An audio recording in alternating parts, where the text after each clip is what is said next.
আহারে মানুষ রে, দুনিয়াতে মানুষ আর মানুষ নেই। মানুষের নীতি বলতে কোনো কিছুই নাই। মানুষ শুধু লোভ আর স্বার্থে ভরে গেছে। কিভাবে অন্যজনকে ঠকাবে খালি এই চিন্তা করে। সো গাইস, আসসালামু আলাইকুম, welcome to my page Faru's lifestyle. আমি আপনাকে ফারু আপা চলে যাচ্ছি আবার নতুন আর একটা ভিডিও নিয়ে। আজকে 2-3 দিন ধরে একটা নিউজ ফিডে খালি একটা ভিডিও ঘুরতেছে। একটা মানুষ গরু বিক্রি করছে, সেই গরু সব টাকায় নাকি জাল টাকা। একবার খালি চিন্তা করে দেখেন মানুষের মন মানসিকতা কোন লেভেলের গেলে এই কাজটা করতে পারে, একটা অসহায় মানুষকে ঠকাইতে পারে। এরা নাকি আবার মুসলিম, এরা নিজেকে মুসলিম দাবি করে। একটা মানুষকে ঠকিয়ে সেই টাকা দিয়ে গরু কিনে নিয়ে যায়। গরুর কুরবানি জীবনেও আল্লাহ কবুল করবে না, কখনোই না। অন্যের হক নষ্ট করে, অন্যের রিজিক নষ্ট করে সেই রিজিকটা নিজের নামে করে নেওয়া যে কত বড় অপরাধ, এগুলা মানুষ কখনোই বুঝবে না। যখন মারা যাবে তখন বুঝবে যে এগুলার কঠোর শাস্তি কি রকম হতে পারে। তো যাই হোক, একটা ভিডিওর মাধ্যমে জানতে পারলাম যে ওই মানুষটার নগদ আইডি, তারপরে বিকাশ নাম্বার সবকিছু পাওয়া গেছে। তো আমি নাম্বারটা স্ক্রিনে দিয়ে দিব, আপনারা যদি নিজের যা সামর্থ্য অনুযায়ী সাহায্য করবেন। আর যে এই কাজটা করছে তাকে শুধু একটা কথাই বলবো, আল্লাহ ছাড় দেয় কিন্তু ছেড়ে দেয় না। এর বিচারও একদিন আপনি পাবেন, হয়তো এখন ঠকে আপনি জিতে গেলেন। তো যাই হোক, এটা ছিল আমাদের কোরবানি ঈদের দিনে ব্লগ আর কি।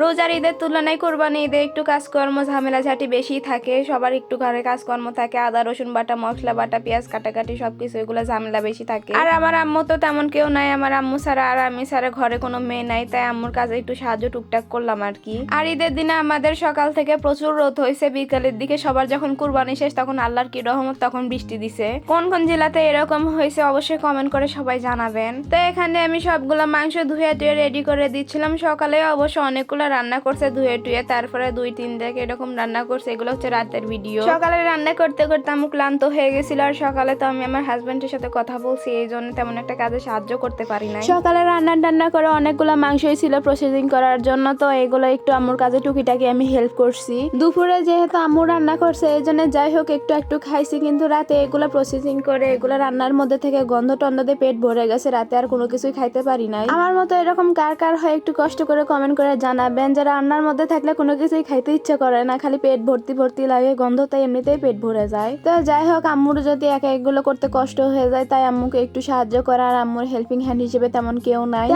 নাই বলতে কেউই নাই বাড়িতে। আমি আর আম্মু ছাড়া কোনো মেয়েই নাই, সব কাজই আম্মুর সারাদিনই করতে হয়, আমি একটু টুকিটাকি হেল্প করি আর কি। আর ঈদের দিনে সকাল থেকে দুপুর পর্যন্ত যেই গরমটা ছিল, এই গরম না সেই গরম। আর রোদও ছিল কি ফাটানে রোদ। বৃষ্টি হওয়াতে একটু রিল্যাক্সিং লাগছে, বৃষ্টি হওয়ার পরে একটু শান্তি শান্তি লাগতেছিল। কিন্তু সবাই বললো যে আল্লাহর কি রহমত, দেখো সকাল থেকে বৃষ্টি নেই, সকাল থেকে সব আবহাওয়া ঠিকই ছিল, সবাই কুরবানি দিল শান্তি মতো। যেই কুরবানি শেষ, সবার মাংস কাটাকাটি শেষ, মাংস ভাগাভাগি শেষ, আর বৃষ্টি নামছে। তো এখানে আমি মাংস টাংস ধুয়ে তারপরে পাতিলে করে, পাতিল দেখে কেউ অবাক হবেন না যে মাখানো, আসলে এই পাতিলে অনেকগুলো মাংস রান্না করা হয়েছে, এগুলো আবার বড় একটা গামলায় ঢেলে এখানে আবার রান্না করা হচ্ছে, এই জন্য এরকম করে মাখানো।